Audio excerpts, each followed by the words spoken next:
Oromiyaatti gargaaramtummaa irraa gara oomishtummaatti ce'uu fi hojii walooma mootummaa fi uummataan hojjetameen bu'aa gaariin argamuu danda'eera. Hojii xiyyeeffannoo mootummaa argatee hojjetameenis fayyadamtoonni godina Shawaa Bahaa gargaaramtummaa irraa gara oomishtummaatti ce'anis eebbaaf qaqqabaniiru. Fayyadamtoonni kunneenis bakka ministeerri deetaan qonnaa federaalaa Dr. Fiqiruu Raggaasaa, hooggantoonni naannoo fi godinaa akkasumas hirmaattonni sagantichaa argamanitti eebbifamaniiru.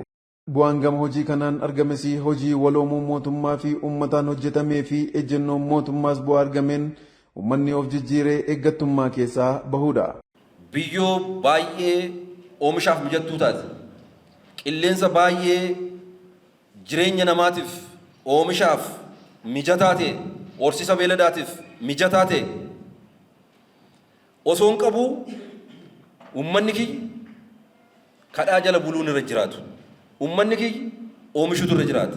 Uummanni kiyya ofii isaatiin of danda'ee ofirra hafee warra kaleessan engadda nu deggaraatu turan deggaruutu irra jiraata. Kanaaf immoo akka mootummaatitti waan isaa mijeessutu narra jiraata.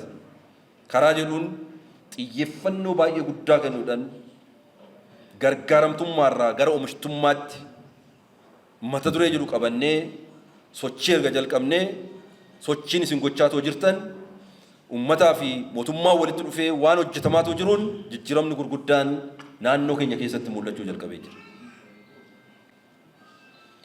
Sagantaan seeftineetii waggoottan dheeraadhaaf biyya kana keessa turee jira.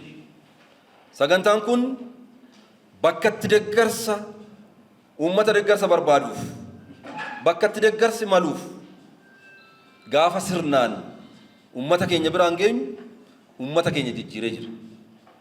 Ummanni rakkoo beelatiin rakkoo hongeetiin beelaf saaxilame sagantaa ummata keenya bira gahee ummata keenya rakkoo keessaa baase. Sagantaa kanaan ummanni keenya raacetii argatee akka oomishtummaa isaa dabaluu danda'u taasisee jira. Achi keessatti ittiin fuudhee achi keessatti akka ittiin du'u hin barbaadu mootummaan naannoo Oromiyaa.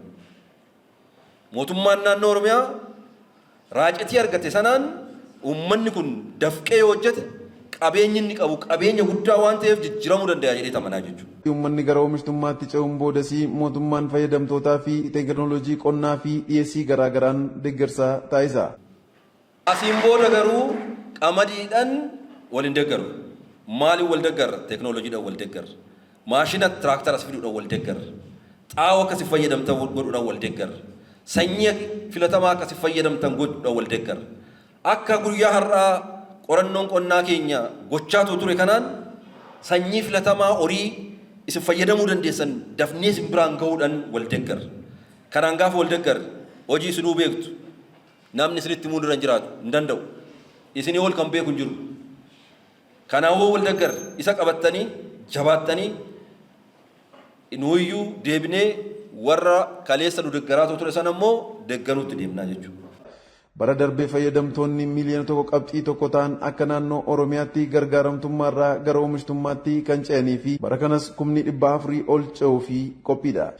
Akka naannoo Oromiyaatitti deeggaramtoota seeftineetii kanaan dura miliyoona 1.7 qabnaa turre. Isaan kana keessaa deeggaramtoota miliyoona 1.1 kan ta'u bara darbee ceesisnee jirra.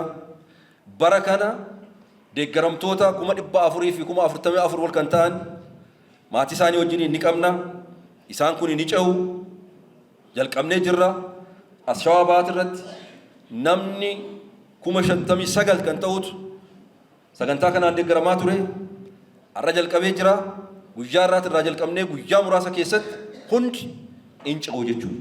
Lammii gargaaramtummaarraa gara oomishtummaatti ce'ee uumuun biyya badhaatee ijaaruu fi akka godina Shawaa Bahaatti hojiin fakkeenyummaa qabus hojjetamuu danda'eera.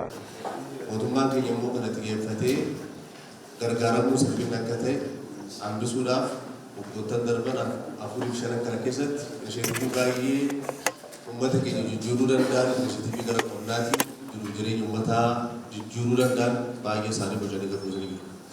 Initiatiiviin baay'ee kunniin jireenya uummata keenyaa akka jijjiiruu danda'an hunda caalaa qabeenya uummanni keenya horatee hiyyummaa keessaa gargaarummaa jalaa akka bahuu danda'u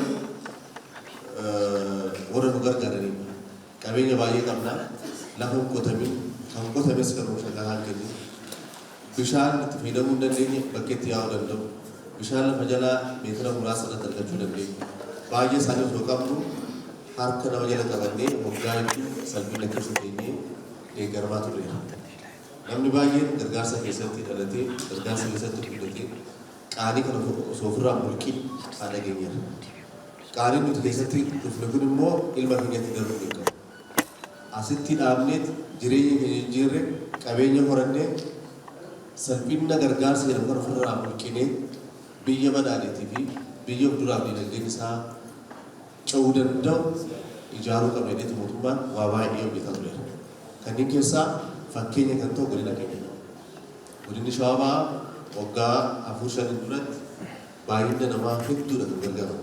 Osoo qabeenya guddaa qabu, osoo bishaan qabu, lafa qotamee oomisha guddaa kennuu danda'u akkuma amma argaa jirtan iddoo biraatiif iyyuu lafa oomisha kennee nama qallabuu danda'u osoo hin qabnu kana keessa teenyeeti harka keenya nama jala qabataa turre jechaadha. Kanaaf isa kana yoo jijjiirree salphina kana asumatti dhaabnee ce'uu dandeenya jedhee mootummaa waan amaneef xiyyeeffannaa guddaan kennamee keessaawuu gargaaramtoota seeftineetii keessa jiran akka ce'uu danda'aniif xiyyeeffannaadhaan hojjetamaa dhufeera. Waggaa waggaanis warra ga'e eebbisiisaa ceesisaa as geenyeera. Amma garuu akka godina keenyaatti aanaa 4 ganna 67 yoo xiqqaate gargaaramaa marsaa kanaa nama 59tti siqu eebbisiifnee godinni keenya godina gargaarsarraa bilisa ta'e ceenaa jechuudha. Kun seenaa keessatti waan guddaadha.